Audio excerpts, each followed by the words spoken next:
Hi there. Well, yes, it's that time of year. We're nearly at Christmas.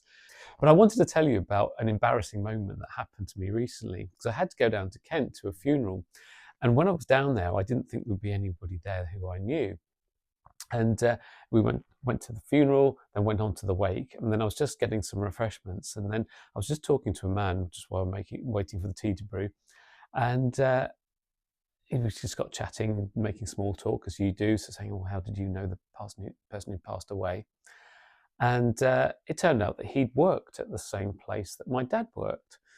And so I mentioned my dad's name. And I said, "Oh, did you know him?" And he said, "Yes, yes, I did." And so I said, "Well, he was my dad."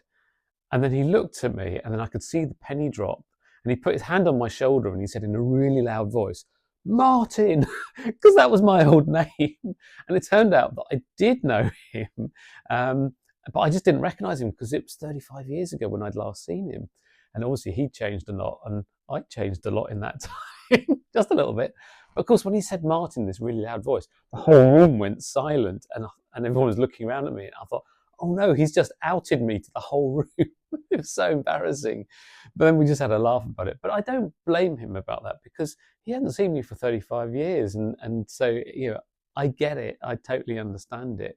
And so, but I'm quite unusual in the trans world in that I'm quite happy for people to know my old name. That's why I call it my old name, not my dead name. And I'm proud of who I used to be. And I'm grateful for Martin for stepping back and allowing me to be Katie. Because I changed my name legally to Katie 7.5 years ago. But I lived as a man and as Martin for 48 years. And so a lot of people will have known me then. And this was the first time he'd seen me since, it was understandable that he called me Martin. Um, but what I wanted to say was that, if you know somebody who is trans and you hadn't seen them for a long time or something, please try to use their current name and pronouns as well. But if you do get it wrong, don't beat yourself up about it, because I don't blame that man for getting it wrong. I really don't at all, and it's absolutely fine. But just don't beat yourself up about it. Um, just apologise and move on, and that it's not a big deal, because as gender non-conforming people, we know the people who are supportive and the people who are not supportive. And the people who are supportive but might be known me as Martin for many years, or as he, him, slip up from time to time, that's fine. But if somebody does it consistently and deliberately, then obviously that's a different thing. That's abuse, and I won't stand for that different thing completely. And the thing is that it's a bit of a cliche, but we're all on a journey with this, and it's usually our loved ones or people who've known us longer who get it wrong, because as trans people, we have gender dysphoria driving us on until we get to a point when we can't live any longer as we were. And then we just decide that we have to make this big change in order to be happy. And so then we do that. But then at the point of then coming out to everybody else, they haven't had that gender dysphoria driving them on, and it's all completely new to them.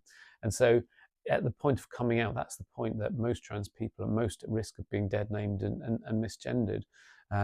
But please try and, for trans people listening, please try and cut your loved ones a bit of slack and allow them that time to catch up with you. But I think we just need a bit of compassion all the way around. But it's been a really, really tough year for trans people this year, of course, with the Supreme Court misjudgment in April. But that is starting to be unpicked in the courts, and I think there's going to be a lot more of that. So I'm hoping for a much better 2026, because it's been a really tough 2025. And Christmas can be particularly lonely. It's lonely for many people, but particularly for trans people, because a lot of us, lose friends and family, and I was no exception. And I had some very lonely Christmases. And thankfully, I'm with a wonderful partner now, and we've got a great life together now. But for many trans people, they're not as fortunate. And so, if you do know anybody who's trans, please check in on them. Invite them round, just around, even if it's just for a cup of tea, just and a bit of a chat, because it is a tough time for many people. So if you do celebrate Christmas, then I wish you a happy and safe Christmas. And if you don't, well, happy holidays anyway, and see you on the other side.